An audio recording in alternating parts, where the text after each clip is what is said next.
सुझाव आपका, संकल्प हमारा। आज के इस कार्यक्रम में मंच पर उपस्थित प्रदेश के हमारे अध्यक्ष माननीय श्री स्वतंत्र देव सिंह जी, प्रदेश सरकार में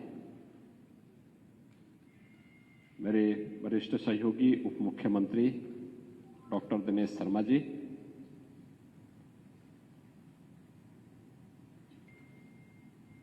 इस पूरे अभियान को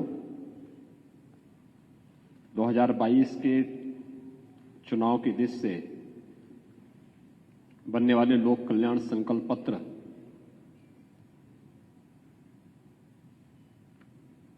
समिति से जुड़े हुए जो हमारे अध्यक्ष हैं, प्रदेश सरकार में वरिष्ठ मंत्री हैं श्री सुरेश कुमार खन्ना जी, समिति के सभी मान्य सदस्यगण,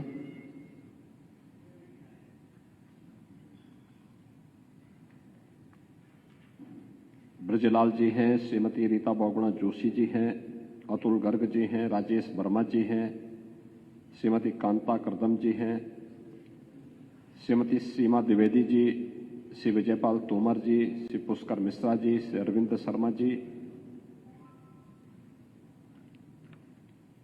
उपस्थित सभी गणमान्य महानुभाव, भाइयों बहनों, मीडिया के सभी प्रतिनिधिगण, मैं आज के इस विशिष्ट आयोजन में आप सबका हृदय से स्वागत करता हूं। आप सब जानते हैं 2017 विधानसभा चुनाव के पहले प्रदेश की राजधानी लखनऊ में तत्कालीन राष्ट्रीय अध्यक्ष माननीय श्री अमित शाह जी ने भारतीय जनता पार्टी के 2017 विधानसभा चुनाव के लोक कल्याण संकल्प पत्र को जारी किया था। हमने राजनीतिक दलों के उस परंपरागत घोषणा पत्र से हट करके संकल्प पत्र जारी किया था। संकल्प वही जिसका कोई विकल्प नहीं। घोषणाएं व्यक्ति करता है और बाद में फिर समय के अंतराल में वे अपने आप ही कालातीत हो जाती है, लेकिन संकल्प वह जिसको हम मंत्र के रूप में अंगीकार करते हैं और उस मंत्र को जीवन का हिस्सा बना करके उसका अनुसरण करते हुए पूरी ईमानदारी और प्रतिबद्धता के साथ उसको लागू भी करते हैं। संकल्प लोक कल्याण का माध्यम है। संकल्प व्यक्ति के लिए नहीं, लोक कल्याण के लिए और राष्ट्र कल्याण के लिए लिया जाता है। हमारी भारत की तो सोच ही रही है कि स्वस्ति प्रजाभ्य परिपालयन्ताम न्यायेन मार्गेण महीम महिषा गो ब्राह्मणभ्य शुभमस्तु नित्यम लोका समस्ता सुखिना भवन्तु। यानी संपूर्ण लोक के कल्याण के लिए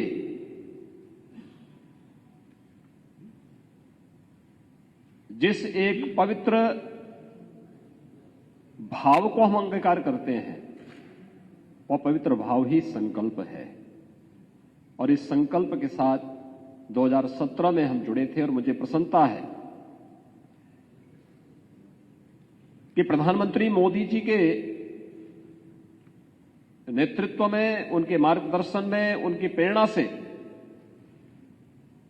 जिस लोक कल्याण संकल्प पत्र को हम लोगों ने जारी किया था मार्च 2017 में, सरकार बनने के बाद उन संकल्पों को, एक एक संकल्प को हमने जीवन का व्रत मान करके पूरा करने का कार्य किया। और अब जब हम लोग 2022 के लिए एक नए लोक कल्याण पत्र के लिए सुझाव आपका, संकल्प हमारा, इस भाव के साथ आए हैं, तब मुझे बताते हुए प्रसन्नता है कि 2017 के सभी संकल्पों को हमारी सरकार ने पूरा किया है और उसकी एक झलक आपको यहां पर देखने को भी मिली है। और आपने विगत हर वर्ष, ये पहली सरकार थी जिसने 100 दिन पर अपनी रिपोर्ट कार्ड जारी किया था। जिस सरकार ने 100 दिन के साथ 3 महीने के कार्यकाल के बाद फिर 6 महीने में अपना रिपोर्ट कार्ड जारी किया, 1 वर्ष में अपना रिपोर्ट कार्ड जारी किया, दूसरे वर्ष में भी अपना रिपोर्ट जारी किया, तीसरे वर्ष में भी अपना रिपोर्ट कार्ड जारी किया और चौथे वर्ष में भी फिर 4.5 वर्ष पूरे होने पर भी अपना रिपोर्ट कार्ड जनता के सामने प्रस्तुत किया और कहा कि हमने जो कहा था सो करके दिखाया है। यह संकल्प लेकर के हम लोग गए थे और हमने इन संकल्पों को पूरा करने में कोई कोताही नहीं बरती। फर्क साफ है और वो साफ इस बात को लेकर के, पहले की सरकारें किसानों पर गोली चलाती थी। हमने पिछली सरकारों की गलत नीतियों के कारण कर्ज के बोझ से दबे हुए किसानों को मुक्ति देने के लिए फसल ऋण माफी की घोषणा भी प्रदेश के अंदर की थी और हमारी सरकार का पहला संकल्प था। फर्क साफ है, पिछली सरकारों के समय में कैसे आस्था के प्रतीकों का अपमान होता था, गौ हत्याएं होती थी, गौ तस्करी होती थी, बड़े पैमाने पर। इस कारण से प्रदेश के अंदर अव्यवस्था और दंगे होते थे। हमारी सरकार आई, हमने इलीगल स्लॉटर हाउसेज बंद किए, अवैध बूचड़खाने बंद किए, तस्करी रोकी और तस्करी रोकने के साथ ही प्रदेश के अंदर निराश्रित गौ आश्रय स्थल बना करके लगभग 7 लाख गौवंश को आज हम सरकारी संरक्षण में देखभाल कर रहे हैं। हर गौवंश के लिए हर महीने 900 रुपए देने का कार्य सरकार कर रही है। यह संकल्प भी हमारी सरकार ने पूरा किया और प्रदेश को हम लोगों ने इसके कारण फैलने वाली दुर्व्यवस्था से भी बचाया। पिछली सरकार में किसान शोषण का प्रतीक था, अव्यवस्था का प्रतीक था, प्रोक्यूरमेंट की कोई नीति नहीं थी। गन्ना किसानों का 10 वर्षों का गन्ना मूल्य का बकाया बाकी था। नई सरकार आई 2017 में, जिस संकल्प के साथ हम जुड़े थे, हमने प्रदेश में प्रोक्यूरमेंट की पॉलिसी ला करके न्यूनतम समर्थन मूल्य हर एक किसान को देने की कार्रवाई प्रारंभ की। रिकॉर्ड मात्रा में खाद्यान्न की क्रय किया, क्रय केंद्र स्थापित कराए और गन्ना किसानों का 10 वर्ष का गन्ना मूल्य का भुगतान कराते हुए मुझे बताते हुए प्रसन्नता है कि अब तक हमारी सरकार 1,48,000 करोड़ रुपए से अधिक का गन्ना मूल्य का भुगतान भी कर चुकी है। बंद पड़ चुकी चीनी मिलों को चलवाने का कार्य किया गया। यहां तक कि कोरोना कालखंड में भी जो चीनी मिलें देश के अंदर और दुनिया के अंदर बंद हो गई थी, उत्तर प्रदेश ने अपनी सभी 119 चीनी मिलों को इस दौरान चलाने का कार्य किया। पिछली सरकारें चीनी मिलें बेचती थी, इस सरकार ने बंद पड़ी चीनी मिलों को चलाने का कार्य किया। भाइयों बहनों, पिछली सरकारों में कानून व्यवस्था की बदहाल स्थिति किसी से छुपी हुई नहीं है। मुझे याद है 2014-2017 में जब हम लोग प्रदेश में प्रचार के लिए निकले थे, तो उस समय हम लोगों ने एक चीज को महसूस किया था। हम लोग जाते थे पश्चिमी उत्तर प्रदेश में, हर अभिभावक चिंतित रहता था कि बेटी को स्कूल कैसे भेजेंगे। हर किसान चिंतित रहता था कि उसकी बैलगाड़ी और उसका गोवंश या उसका जो अमूल्य पशुधन है ये सुरक्षित रह पाएगा क्या। लेकिन 2017 के बाद उत्तर प्रदेश के अंदर हर बेटी सुरक्षित हुई है। उत्तर प्रदेश के अंदर कानून व्यवस्था की बेहतर स्थिति हुई है। 2017 के पहले प्रदेश के अंदर निरंतर दंगे होते थे, पर्व और त्योहार नहीं मनाए जा सकते थे। 2017 के बाद प्रदेश के अंदर कोई दंगा नहीं हुआ। प्रदेश के अंदर धूम धड़ाके के साथ कावड़ यात्रा भी निकल रही है। अयोध्या में दीपोत्सव का कार्यक्रम भी हो रहा है। वाराणसी में देव दीपावली का कार्यक्रम भी हो रहा है। आस्था का सम्मान करते हुए हर पर्व और त्योहार किसी भी जाति, किसी भी मत और मजहब के हों, शांतिपूर्ण तरीके से, सौहार्दपूर्ण तरीके से मनाए जा रहे हैं। समाज में सर्वत्र खुशहाली का आलम। ये कोरोना कालखंड में भी पर्व और त्योहारों में कोई पाबंदी नहीं।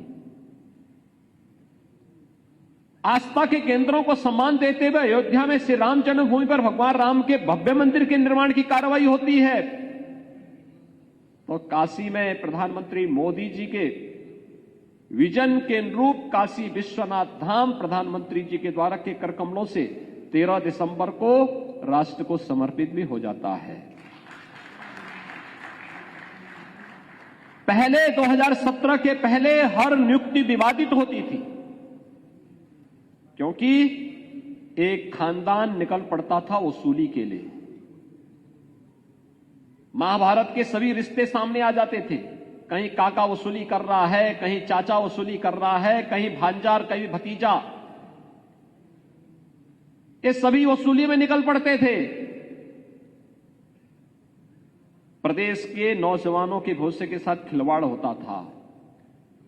2017 के बाद 4.5 लाख नियुक्तियां हुई। कोई विवाद नहीं, न भाई भतीजावाद, न क्षेत्रवाद, न जातिवाद। इसी प्रदेश ने देखा है जब 2015 में उत्तर प्रदेश पीएससी का रिजल्ट निकलता है, डिप्टी कलेक्टर का रिजल्ट निकलता है, और आपने देखा होगा प्रदेश के अंदर उस समय एक जाति विशेष के ही 86 में से 66 नियुक्तियां कर दी गई थी। मेरिट को नजरअंदाज कर दिया गया था। ये वही प्रदेश है जिस प्रदेश में हर नियुक्ति 2017 के पहले विवादित होती थी। पुलिस की भर्ती हो, लोक सेवा आयोग के परिणाम हो, शिक्षकों के परिणाम हो, और 2017 के बाद 4.5 लाख नियुक्तियां हुई, लेकिन कहीं भी कोई पत्ता नहीं हिलता है। ईमानदारी के साथ प्रदेश के नौजवानों को प्रदेश के अंदर नौकरी मिलती है। 1,71,00,000 नौजवानों को निजी क्षेत्र में बेहतर कानून व्यवस्था के कारण हुए निवेश के कारण नौकरी और रोजगार मिलता है। परंपरागत उद्यम को वन डिस्ट्रिक्ट वन प्रोडक्ट के माध्यम से और विश्वकर्मा श्रम सम्मान के माध्यम से प्रोत्साहित किया जाता है, और ढेर सारी रोजगार सृजन होते हैं। ये वही प्रदेश है जिस प्रदेश के बारे में लोग कहते थे कि यहां पर कुछ नहीं हो सकता है। आज वही प्रदेश एक्सप्रेसवे बना रहा है। आज वही प्रदेश देश के अंदर सबसे अधिक एक्सप्रेसवे बना रहा है, सबसे अधिक एयरपोर्ट बना रहा है, सबसे अधिक नगरों में पब्लिक ट्रांसपोर्ट की व्यवस्था, मेट्रो का संचालन कर रहा है, और वही प्रदेश वाटरवे नंबर 1 देश का पहला जलमार्ग वही प्रदेश जोड़ने के लिए बनाता है। भाइयों बहनों, ये प्रदेश वही है, संसाधन वही है, केवल सरकार बदली है, प्रदेश का परसेप्शन बदल गया है। आप देख सकते हैं, बदला केवल सरकार बदली थी ना। हमने पुलिस में भी नियुक्ति की, शिक्षकों की भी नियुक्ति की, हर एक फील्ड में नियुक्तियां हुई हैं, कोई विवाद नहीं हुआ, क्योंकि जब होती है शासन की नीयत साफ, जब होती है जब कार्य ईमानदारी पूर्वक होता है तो काम ईमानदार, सोच ईमानदार तो काम दमदार भी दिखता है। और ये दमदार कार्य आज प्रदेश के अंदर देखने को मिल रहा है। 2016 में भी आप सबके सुझाव लिए गए थे और सुझाव इसलिए लिए थे, तब भी हम लोगों ने कहा था कि हम प्रदेश के अंदर सुरक्षा का बेहतर वातावरण देंगे। 4.25 वर्ष हो चुके हैं, कोई दंगा नहीं हुआ। सुरक्षा का एक बेहतर वातावरण देने का कार्य किया गया। पहले आतंकवादियों के मुकदमे वापस होते थे और उनको सुरक्षा प्रदान की जाती थी। आज हर पेशेवर माफिया और अपराधी भयभीत है, अपना मुंह छुपाने के लिए मारे मारे फिर रहा है। आतंकवादी दूर दूर तक प्रदेश के अंदर कदम नहीं रख सकता। आम जनमानस अपने आप को सुरक्षित महसूस करता है। प्रदेश के अंदर हुए आयोजन, प्रयागराज कुंभ हो, प्रवासी भारतीय दिवस के आयोजन हो, अयोध्या में श्री राम जन्मभूमि पर प्रधानमंत्री जी के कर कमलों से हुए राम जन्मभूमि मंदिर शिलान्यास का कार्यक्रम हो, या काशी विश्वनाथ धाम का लोकार्पण का भव्य आयोजन, देश और दुनिया का ध्यान उत्तर प्रदेश की तरफ बरबस आकर्षित हुआ है। प्रदेश का पहला इन्वेस्टर समिट रहा हो या उत्तर प्रदेश की पहचान उत्तर प्रदेश दिवस के कार्यक्रम का शुभारंभ, प्रदेश के अंदर हम लोगों ने ग्राउंड ब्रेकिंग सेरेमनी के आयोजन किए हों निवेश के लिए, या विश्वकर्मा श्रम सम्मान के माध्यम से परंपरागत हस्तशिल्पी और कारीगरों के सम्मान के लिए चलाए जाने वाले कार्यक्रम, ये प्रदेश की बदलते हुए प्रदेश की नए भारत के नए उत्तर प्रदेश की तस्वीर सबके सामने प्रस्तुत करता है। और इस नए उत्तर प्रदेश को, नए भारत के इस नए उत्तर प्रदेश को,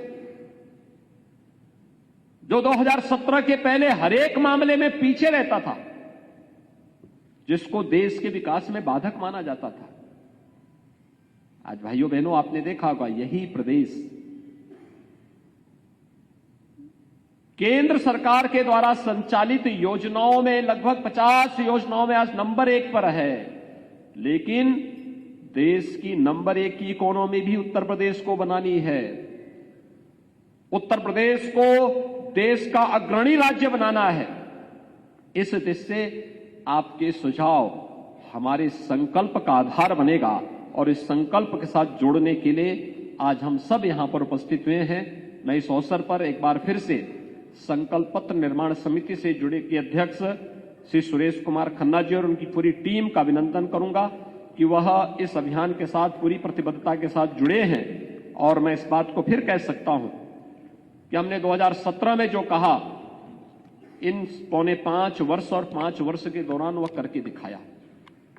अगले संकल्प के साथ भारतीय जनता पार्टी आप सबके अमूल्य सुझाव मांग रही है और आपको आश्वस्त करती है, प्रदेशवासियों को आश्वस्त करती है कि भारतीय जनता पार्टी आपको एक बेहतर वातावरण, बेहतर सुरक्षा का वातावरण देगी, बेहतर विकास की ओर उन्मुख करेगी और उत्तर प्रदेश को नंबर 1 राज्य के रूप में स्थापित करने के लिए आपके इन अमूल्य सुझावों का सम्मान करते हुए आगे बढ़ाने का कार्य करेगी। इस दृष्टि से आप यहां पर उपस्थित हुए हैं। मैं आप सबका हृदय से स्वागत और अभिनंदन करता हूं और इस पूरे अभियान के प्रति अपनी शुभकामनाएं देता हूं। धन्यवाद। जय हिंद।